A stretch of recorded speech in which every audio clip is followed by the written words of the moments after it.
Halo, selamat pagi semuanya. Hari ini kita akan belajar tentang pendapatan nasional. Tujuan pembelajaran kali ini adalah 1. Menjelaskan pengertian pendapatan nasional. 2. Mengidentifikasi manfaat penghitungan pendapatan nasional. 3. Menganalisis komponen pendapatan nasional. 4. Menganalisis pendekatan penghitungan pendapatan nasional. 5. Menghitung pendapatan per kapita. Dan yang keenam, menganalisis distribusi pendapatan nasional. Untuk pertemuan kali ini, kita akan membahas poin 1, 2, 3, dan 4. Sebagai permulaan, coba pikirkan mengapa Menteri Keuangan kita, Sri Mulyani, perlu memahami pendapatan nasional beserta penghitungannya. Ada 3 pandangan, yaitu pandangan pendapatan nasional sebagai gambaran awal tentang seberapa efisien sumber daya faktor produksi. Yang kedua, gambaran awal tentang produktivitas dan tingkat kemakmuran. Yang ketiga, gambaran awal tentang masalah struktural atau mendasar yang dihadapi suatu perekonomian di dalam negara. Di sini diberikan siklus aliran pendapatan nasional. Masih ingat nggak ada 4 pelaku ekonomi? Yang pertama adalah rumah tangga konsumen. Yang kedua, rumah tangga produsen, swasta atau perusahaan. Yang keempat, pemerintah. Dan yang kelima adalah ekspor-impor, yaitu yang melibatkan masyarakat luar negeri. Di sini ada bagan. Bagan ini tidak asing lagi ya, karena di tahun lalu di kelas 10 kalian sudah belajar tentang circular flow diagram untuk 4 sektor. Melibatkan perusahaan, pemerintah, rumah tangga konsumen, dan dunia internasional. Untuk selanjutnya, jadi pengertian pendapatan nasional itu apa? Pendapatan nasional adalah keseluruhan barang dan jasa yang dihasilkan oleh suatu negara dalam waktu 1 tahun. Di sini ada manfaat pendapatan nasional. Intinya ada 3 manfaatnya. Yang 1, membandingkan kemajuan perekonomian dari waktu ke waktu, dari tahun ini ke tahun sebelumnya. Membandingkan perekonomian antar negara atau antar daerah.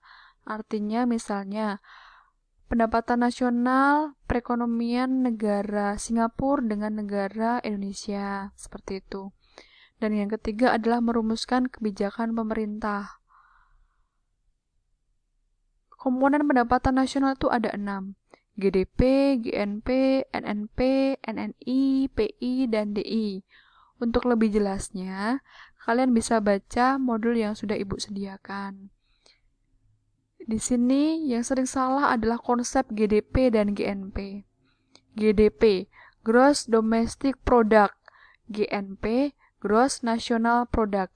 Di GDP ini ada kata-kata di tengahnya tuh D, domestic. Artinya apa? Wilayah. Ya. Kalau GNP ada N, nasional. Artinya kewarganegaraan. Maksudnya apa? GDP itu adalah menghitung atau mengakui semua penghasilan baik negara asing maupun warga negara Indonesia selama dia menghasilkan barang atau jasa dalam lingkup wilayah tertentu.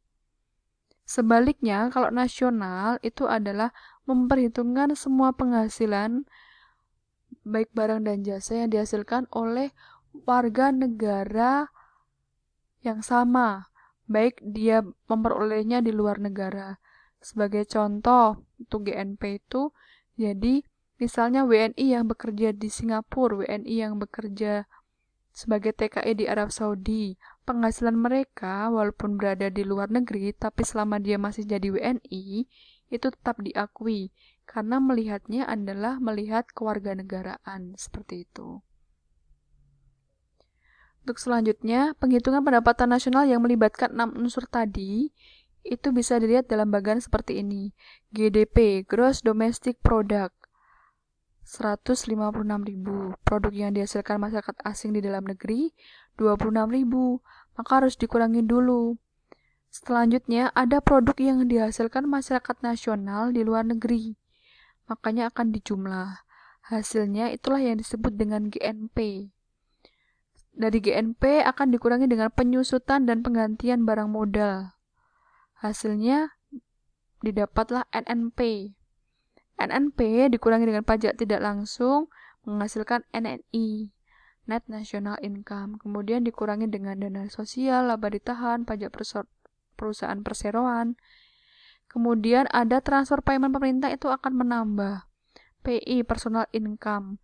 Kemudian ada pajak langsung akan mengurangi, ketemu disposable income. Disposable income ini sebenarnya sudah penghasilan yang siap dipakai, namun kita tahu kita ada tabungan atau saving, maka harus dikurangi dulu.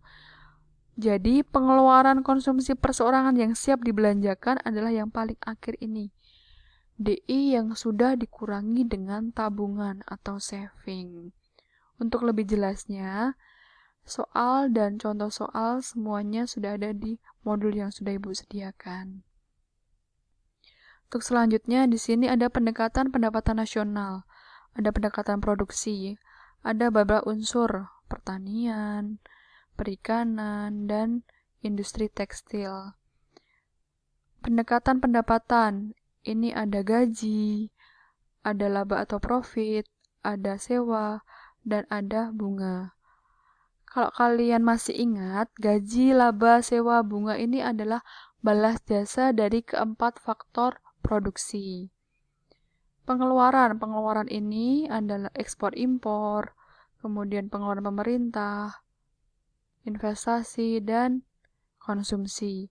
Keempat unsur pengeluaran ini adalah cerminan dari 4 pelaku ekonomi. Ekspor impor masyarakat luar negeri, pengeluaran pemerintah dari pemerintah, investasi dari perusahaan swasta, konsumsi dari rumah tangga konsumen. Di sini akan dijelaskan secara detail. Yang pertama, pendekatan produksi. Pendekatan produksi itu meliputi banyak hal di pertanian, pertambangan, sampai dengan jasa-jasa. Kita langsung ke pengertiannya. Pendapatan nasional sebagai penjumlahan hasil akhir barang dan jasa untuk periode tertentu dari semua unit produksi yang menghasilkan barang dan jasa tersebut. Jadi intinya gini, product approach atau pendekatan produksi itu hanya memperhitungkan dua hal, nilai barang akhir dan nilai tambah. Kalau nilai barang akhir itu nilai barang yang siap dikonsumsi dan dia itu tidak lagi digunakan dalam proses produksi berikutnya. Kalau nilai tambah itu diperoleh dari selisih antara nilai satu barang dengan biaya yang dikeluarkan untuk proses produksi di tingkat selanjutnya. Lebih jelasnya seperti ini. Ada tabel. Contoh perhitungan nilai barang akhir, nilai tambah sektor, industri, subsektor, pakaian jadi. Ada 4 produsen. Produsen pertama menghasilkan kapas, nilai akhirnya 500. Produsen 2 menghasilkan benang, nilai akhirnya 1000. Produsen 3 menghasilkan kain, nilai akhirnya 2500. Produsen 4 menghasilkan pakaian jadi, nilai akhirnya 5000.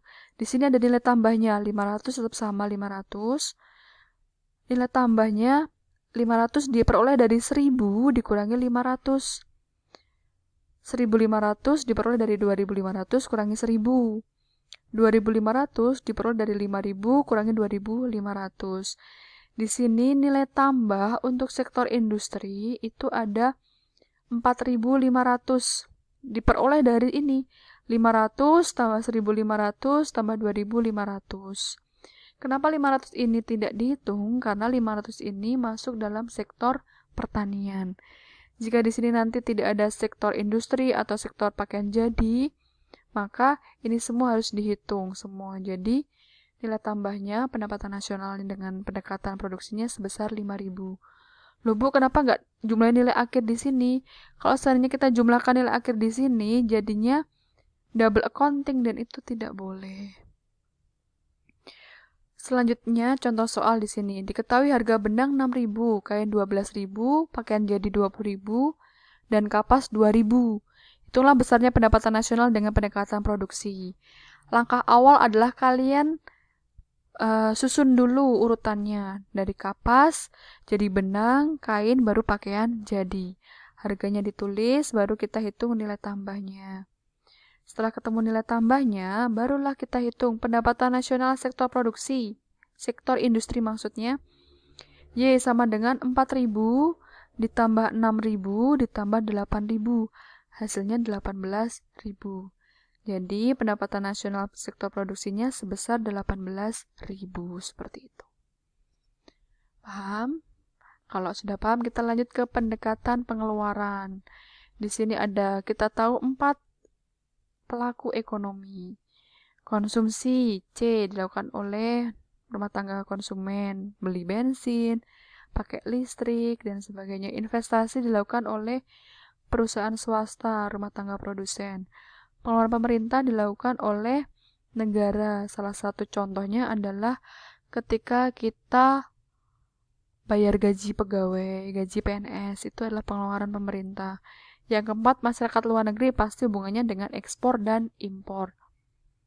Di sini sudah Ibu jelaskan per poinnya. Rumah tangga, swasta, pemerintah, dan ekspor impor. Rumusnya jadi Y sama dengan C plus I plus G plus X kurangi M.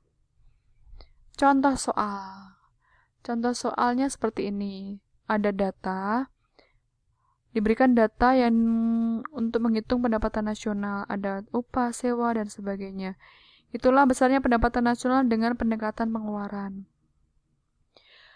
Biasanya di soal itu ada banyak informasi, namun informasi ini tidak semuanya dipakai dalam perhitungan. Ada informasi pengecoh. Jadi harus hati-hati ya. Sekarang kita masukkan rumusnya. Y sama dengan C plus I plus G plus X kurangi M. Konsumsinya 2.600, investasinya 1.500, belanja pemerintahnya 1.200, ekspornya 1.300, dan impornya 1.250. Ketika dijumlah, hasilnya adalah 5.350. Jadi ini adalah pendapatan nasional dengan pendekatan pengeluaran.